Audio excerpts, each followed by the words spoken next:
Welcome to Doc's Daily Dose for Dads, prescribed by Dr. Harrison. I got a good little guest with me here. Well, not guest, he's just hanging out. My youngest Angel. Say what's up, man.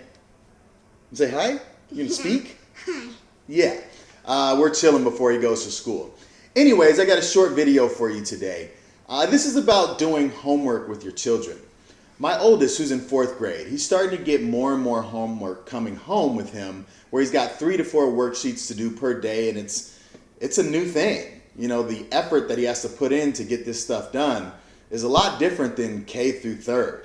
You know, we've got our routine down. They come to football practice after school and they hang out and have fun for an hour, hour and a half. We get home, they have some snacks, and then we hop straight to homework. And yesterday I found myself getting a little annoyed and a little frustrated in helping him with this homework, right? And I know that can be a common thing for parents.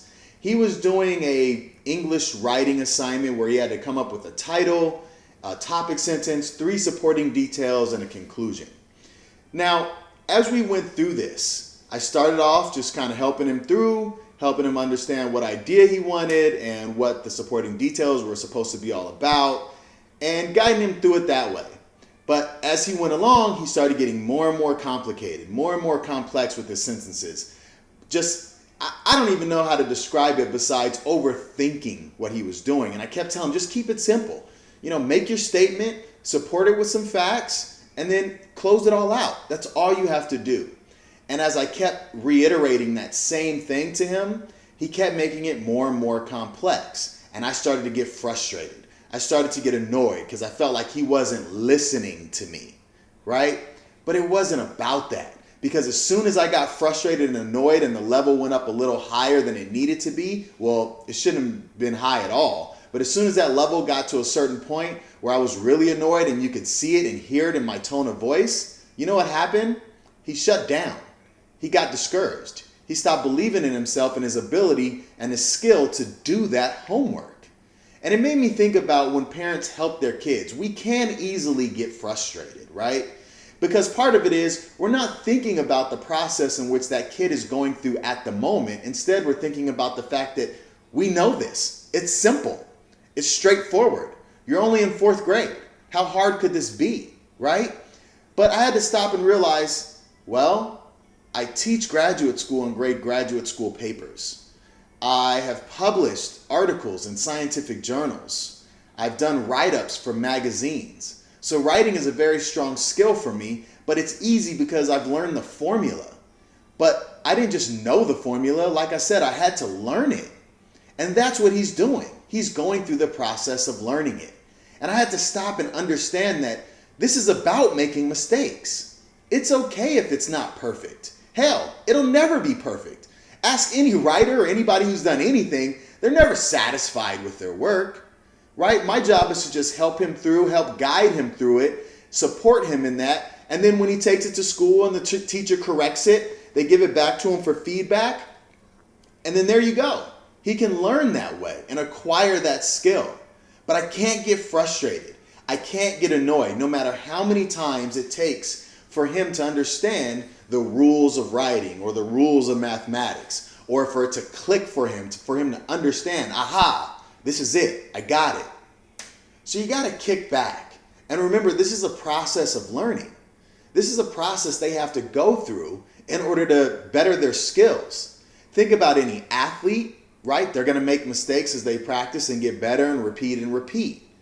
Think about anything you learn how to do. You want to learn how to cook? Well, you start out maybe not being the best cook and following recipes, but as you get better and better, you're able to do your own things and understand what works with what spices go well with other things and meats.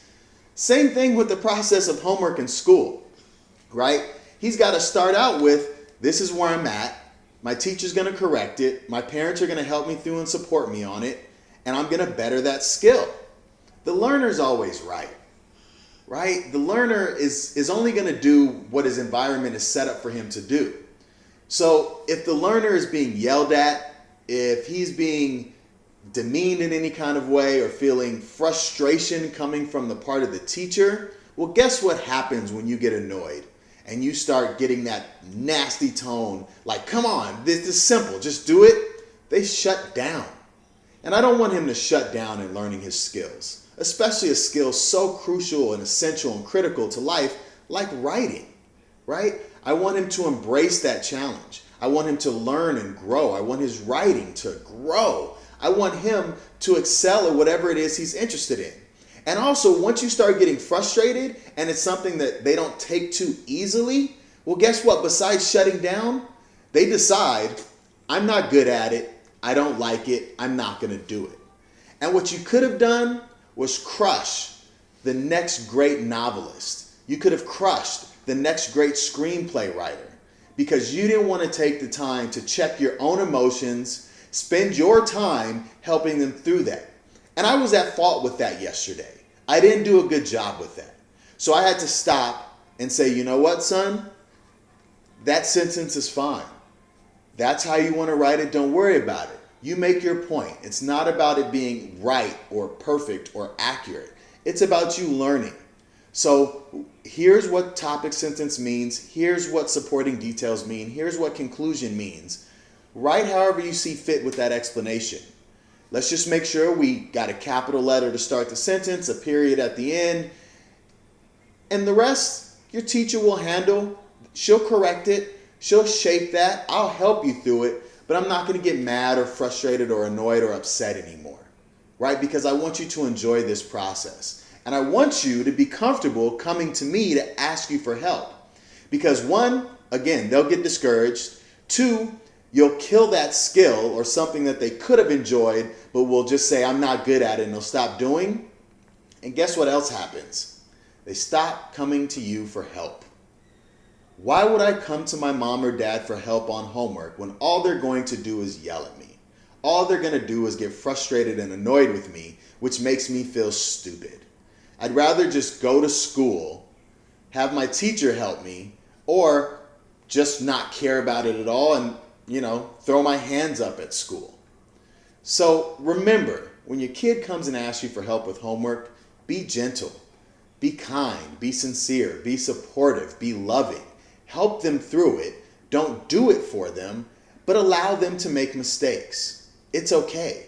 That's part of the teacher's job, is to correct those mistakes and help build that skill. Your job is to help build it as well, but to be more supportive and understanding that they're going through this process, learning the same way you did as a child. And they'll get it. They will. Just make sure that they're continuing to practice, and that practice is supported by your love, your attention, and your help. Not your frustration, not your annoyance. That just kills anything they want to do with respect to that new skill they're trying to learn. That's Doc's Daily Dose for Dads. Don't forget to hashtag Doc's Daily Dose for Dads, hashtag 4D, all social media at RebirthBX, Apple Podcasts, Google Play Music. You can catch the audio version. Hit the subscribe button. Go to YouTube. That's where you can see this webcast and this beautiful young man here who I got to get showered and dressed for school. And I'll get back to you guys tomorrow. Oh, the website too, rebirthbx.com. Got some cool things coming up. You want to say anything else? No? You didn't say much? I know I didn't let you. You're just chilling, huh? You want to say bye? You want to speak? No? Okay. See you guys tomorrow.